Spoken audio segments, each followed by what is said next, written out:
In this session, I'll be discussing some Minitab usage where it's got basic analyses.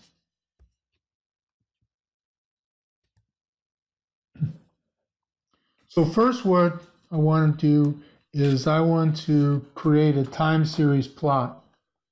So I'm going to upload to Minitab a particular file that's C30608 figure S&P 500 closing. So now what I'm going to do is I'm going to graph the data as a time series plot.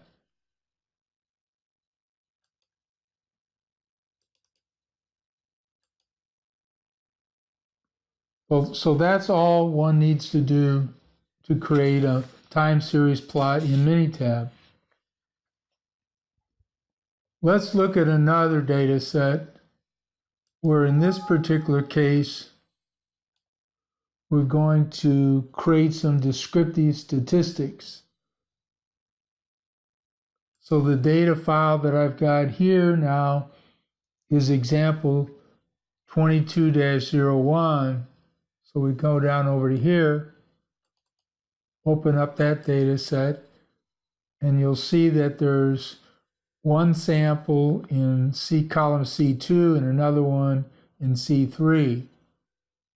So in order to get some of the basic statistics on this sample,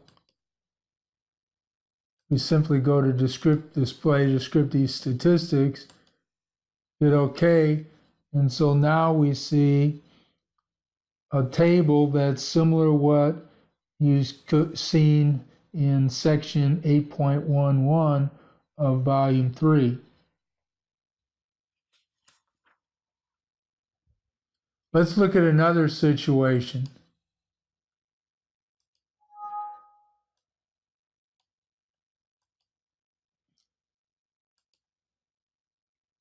What we want to do now is create a histogram and a dot plot.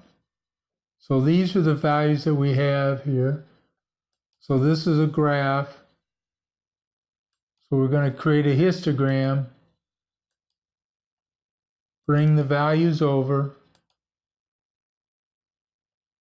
Voila, we've got a histogram. We might instead decide to present this information in a dot plot format. So again, we can bring the values over, and now we got a dot plot of the data. Let's now look at another situation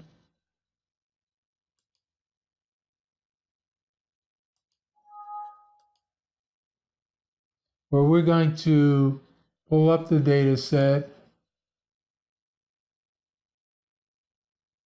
example 0804, there we go.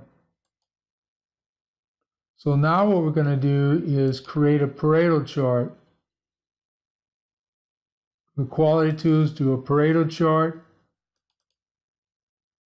Number of occurrences there. Voila, we got a Pareto chart. That should be similar to figure 8.12 in volume 3.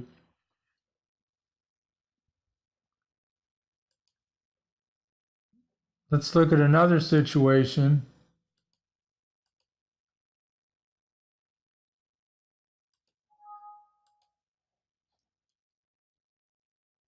So we're going to be pulling up the data set now.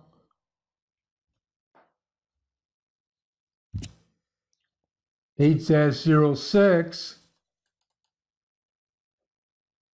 So what we're going to do now is create a normal density plot. What I'm going to do now is go to the histogram, and I'll create it in this particular format in sale. So now what we've really done is we've calculated and created a normal density function, probability density function from the histogram. Another way we might present this information, which I think is very useful, is a probability plot.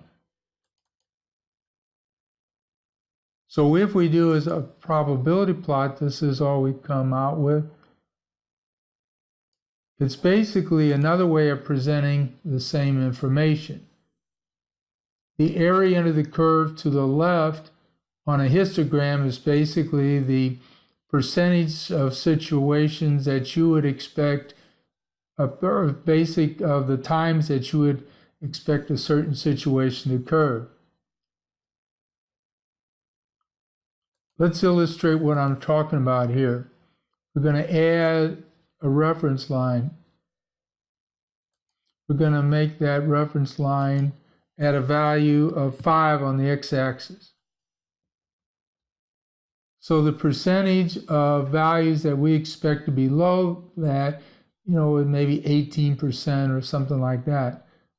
Let's now look at the probability plot, where now I want to go in and, where to go here? Let's try again here. So I'm going to add percent lines. So the percent lines for the data value of 5. So basically, if you came up from 5 and over, that's saying you would have about 16% less than a 5 value, and that's consistent with the value that you would get from the probability density function. The other thing that's nice about the probability plot is you can see whether the data is normally distributed. If it follows a straight line on a normal probability plot, then you believe it's from a normal distribution. If it follows a straight line or a log normal probability plot, then you believe it's from a log normal distribution, or a log normal distribution adequately represents that particular set of data. So hopefully this session gave you some thoughts on what you might do to utilize Minitab quite easily to represent data in various formats.